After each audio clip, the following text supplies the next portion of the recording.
guyyaarraa sa'aatii ammaa kaasee Kiristaan duukaa buutuu Yesuus Kiristoos ta'eera. Yaa obboleessa koo abdii har'aa kaasee nagaa sii dhaameera.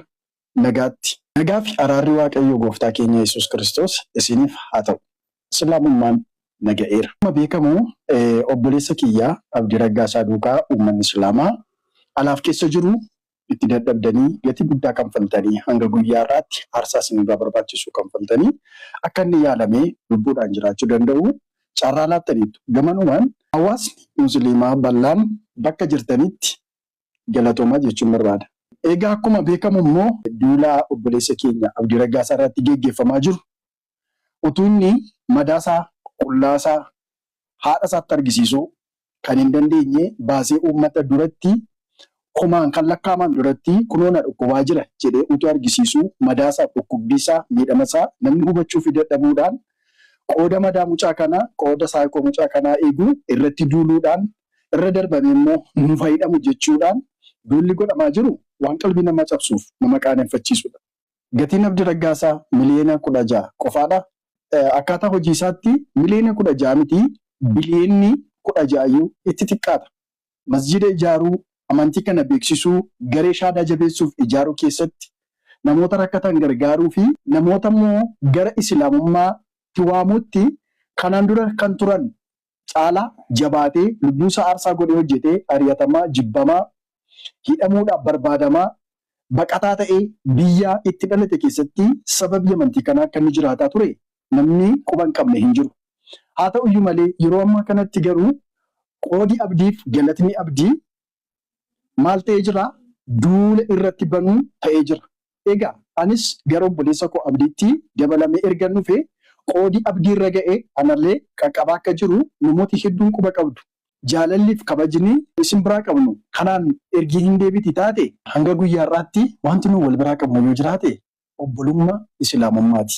Islaamummaa keessatti illee ergi wal irratti duuluun anarrattis obboleessa koo irratti duuluun hanga kana jabaatee itti fufa ta'e otoo gondaan hin dhufiin daaraa sararatu akkuma Oromoon jedhu otoo kan kana caaluu hin dhufiin malachuun immoo dirqama kooti.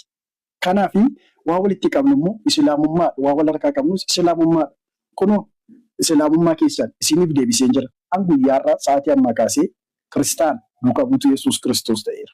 Keessattuu immoo wanti nama gubuuf wanti nama bobeessu yoo jiraate mucaa du'aaf jireenya gidduu jiru kunoo jedhee dhukkubbii isaa miidiyaa guddaatti utuu baasee argisiisaa jiru xinnaa guddaan utuu miidhama isaa ilaalaa jiru lubbuu isaa mootuu dhufne keessatti eegaa jirru intala kaleessa lafa inni ciisaa jirutti wajjin nyaata wajjin dhugaa oolanii galgala galanii utuu nagaa wajjin ciisaa jiranii biraa kaatee zayitii itti naqxee lubbuu mucaa kanaa balleessuudhaaf immoo billaa qabattee irra dhaabbattee ol deebitee daa'ima isaa ajjeesuudhaaf jennaan warri ollaa jiran dhufanii irraa baasanii meeshaa sagalee qabu yookaan shugguxiidhaanii dubartii daa'ima isaa ajjeesuudhaaf duukaa fiigaa turte kana dhugaa ishee barbaanna jettanii namoonni sagalee ta'aafii jirtanii isin hundi keessan anaaf nafsi gadaa'idha. Nafsi gadaa'ii duukaa garuu taa'ee waaqa waaqeffadhu tokko iyyuu hin qabu. Amantii walitti qabnus illee tokko hin jiru. Sababiin isaa obboleessa keenya miidhame kana qooda wal'aannachuu ishee obboleessa keenya ajjeesuudhaaf turte yaalii ajjeessaa geggeessite habaatu jechuun qaaniif salphina guddaadha. Obboleessa koos immoo irra deebi'anii ajjeesuudha. Qoodi obboleessa kootti dhufe anaan immoo akkanatti deemaa jiru waan naa galeef otoo aduun inni dafee gaaddisan beekutti baqachuun dirqama kooti. Egaa kanaafiyyuu lama taanee lubbuu keenya dhabuur mucaan abdiis immoo bakkeetti abbaa malee guddachuur maatiin keenyas immoo nu lamaan qaban dhabanii tokkitti lamaan keenya dhabuurra tokkoon keenya hafnee daa'ima abdiifis maatii keenyaafis jiraachuun dirqama ta'a. Inni yoo barbaade har'a sadu borii sadu sa'aatii barbaade yaadu. Ani garuu jiraachuun barbaada wanta ta'eef jireenya filadheera. Abdii Raggaasaatiif wanta naamu yoo jiraate yeroo barbaade du'uun mirga keeti. Akka barbaaddeettis du'uun mirga keeti. Waa lama bichaan sii dhaamuu barbaada. Tokkoffaa wanti sirratti duulamaa jiru gandummaa akka inni ta'e bareechi beeki. Dirqama si birmachuudhaaf si dhaabbachuudhaaf Adaamaa ta'uu hin qabdu, Arsii ta'uu hin qabdu, Baalee ta'uu hin qabdu, bakka biraa ta'uu hin qabdu. Duulli sirratti banamte kun duulichi duula gandummaati malee duula biraa akka isheen hin taane akkam beekutti akka naa galetti kanan si dhaamuu barbaada. Inni lammaffaaf inni dhumaa boor rakkoo yoo sirra ga'e waan ani irra deddeebi'e yeroo hundumaa sitti himaa ture.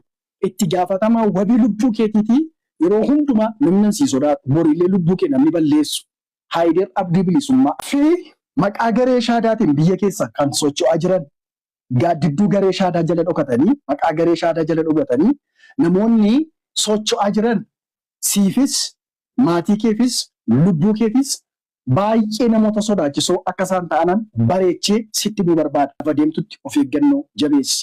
Dhugaa jirtu miidiyaadhaaf ragaadhaan walitti deebina. Nagaan turaa. Nageenyi rabbi isinirraa jiraatu. Uummata koo uummata Islaamaa macha hundumaa hunda keessan jaalala guddaa kabaja guddaan isinii qabaa. Isiniin jaalladhaa.